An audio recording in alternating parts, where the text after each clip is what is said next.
Hello and welcome back to my channel. I am Mercedes and this is the Frugal Life with Mercedes. So I am just doing this video because Virginia was the first state in the nation to take charge of the SNAP benefits issue that is going to go into effect November 1st. They are calling it the Virginia Emergency Nutrition Assistance Program, so VENA.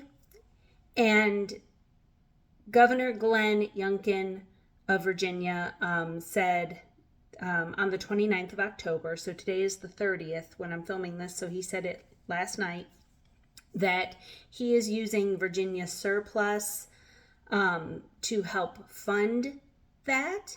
And I am going to put a video in the description box if you guys are interested in perusing. It's like a minute and something seconds long, and it's a snippet from his big announcement that he put on the news about it. And I always tell you guys I really don't like to get political on here, but these things are political, and I will say I do not agree with everything that he is saying. I'm simply putting it there because he's explaining where the money is coming from. So if you don't agree with his politics, that's okay. I don't necessarily either. But I'm more putting it in there because he's describing how it's going to be funded. So as someone that lives in Virginia, I am really proud of the fact that Virginia was the first state in the nation to have somebody take charge of that. And I watched a video the other night. I don't remember, well, I'll put that in the description box below too. But a lady, sorry, I've been watching so many videos and there's been a lot going on. But she was essentially saying that governors could do this, where they could use money like from surpluses and from different things to help supplement. And I believe that it's only going to be a certain percentage of SNAP benefits that are going to be reimbursed. You guys should look into that yourself. I'm not positive. That's what I read, that it was going to be a percentage of what they would normally get. But it is a step in the right direction. And there's a lot of finger pointing, and of course, depending upon which side of the aisle on, the Republicans think it's the Democrats' fault. The Democrats think it's the Republicans' fault. And I'm here to tell you it's just a hot mess. And everybody's going to see it differently depending upon their political leanings. But the important thing is that something is being done. And it's got to be resolved. I also want to point out that since Governor Youngkin has said that he's going to do this for Virginia, other states have followed, such as New York, Louisiana, California, Connecticut, and Minnesota, and that is awesome. Theirs will be called something else, I'm sure, and I'm not sure where their funding is coming from. I didn't take the time to look into that, but if you're from those states, you might want to look into that, or if you're just following along and curious. I do want to point out that we are still, obviously the government is still shut down, and so we're not in the clear yet. I also want to point out that not everyone in need is on SNAP benefits. So I've talked about this a little bit, and without making this whole video about that specifically, there's a lot of misconceptions of who is on SNAP benefits, how you get SNAP benefits, or how easy it is to get on SNAP benefits, and the thousands and thousands and thousands of dollars somebody gets a month. And I would suggest for you guys to look on each individual state's requirements. And there's a lot of people who are in need who do not qualify for SNAP. And then there's other people who maybe never even applied before because a lot of different people are not being paid during the government shutdown. I want you guys to remember, if you are not directly impacted by the government shutdown because your job is not within that, imagine if you got an email tomorrow morning you're getting ready for work, you see an email urgent from your boss, your corporation, whoever, and it's like, yeah, you're not going to come into work until we can't tell you when. We're bickering amongst ourselves. And then look at your bank account. Could you pay your mortgage? Could you feed your kids? Could you pay your car payment? With the amount of money in your bank account, your savings account, etc., with like, in that situation, and most people would say no. So there still is going to be a lot of people that are not going to be getting this emergency funding because they're not on SNAP benefits. And so the food banks are still going to be overrun. Now, here's a little tea. I don't talk about my husband's job all that much, and I won't, just for privacy reasons, but I have shared before that he does work for a company that delivers products to stores. That's his kind of, it's general, but you guys can, take of that what you will, and I just like to respect his privacy. But anyway, and the company he works for specifically, they do deliveries in Virginia, West Virginia, and Maryland. Because of where we live, like those states are like right there, like in a very short distance. Like it doesn't, like an hour, 2 hours to get to certain parts of Virginia, West Virginia, Maryland. It doesn't take that long. And Pennsylvania is really not that far either.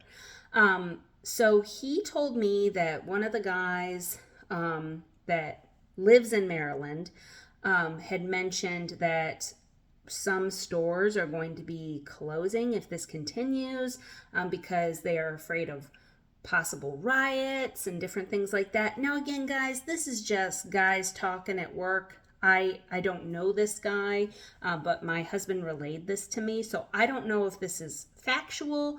I don't know if it's just speculation. So this is not to alarm anyone. I'm just saying these are things that are being talked about. And, that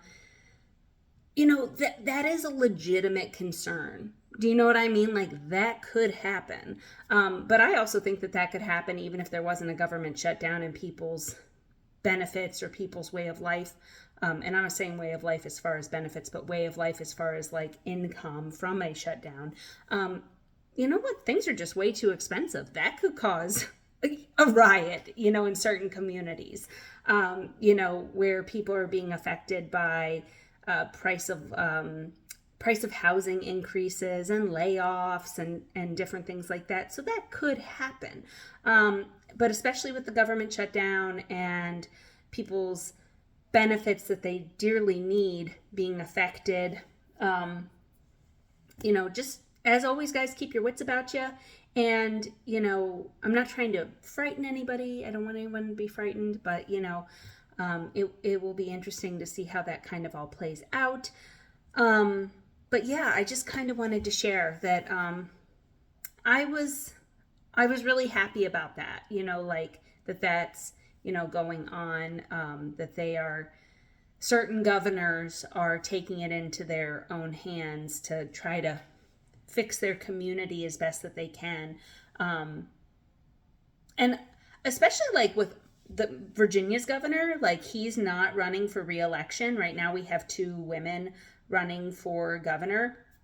So he's only got a couple months left of his reign. I'm saying reign because that's how I feel about politicians. But with all respect, his reign.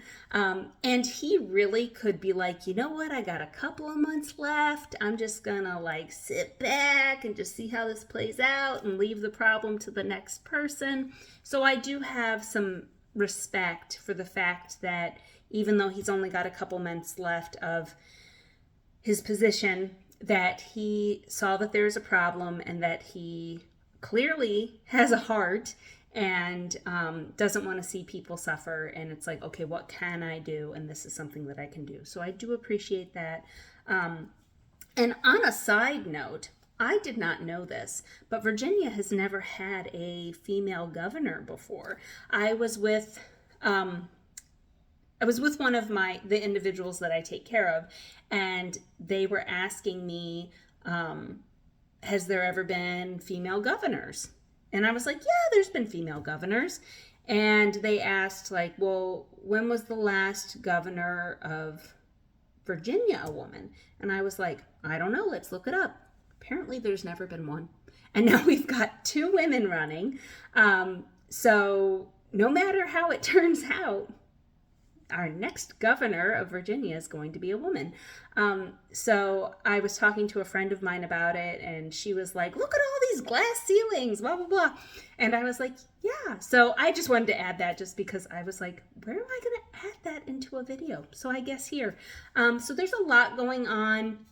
I really encourage you guys, as I've been saying the last few videos, do what you can. I mean, first and foremost, you got to take care of you and your family. Okay, got to keep everybody safe and fed and healthy. And, you know, if these types of videos or the news is just going to be stressing you out, you know, don't watch. And I'm not saying that in a facetious way. I'm saying, like, you have to take care of you and your mental health first and foremost, and your family. But if you feel so obliged, email your governor, email your Senate and your Congress, call them. And of course, guys, I know we're all angry and frustrated, but try to be respectful as possible, you know, because remember, it is an elected official, so be respectful.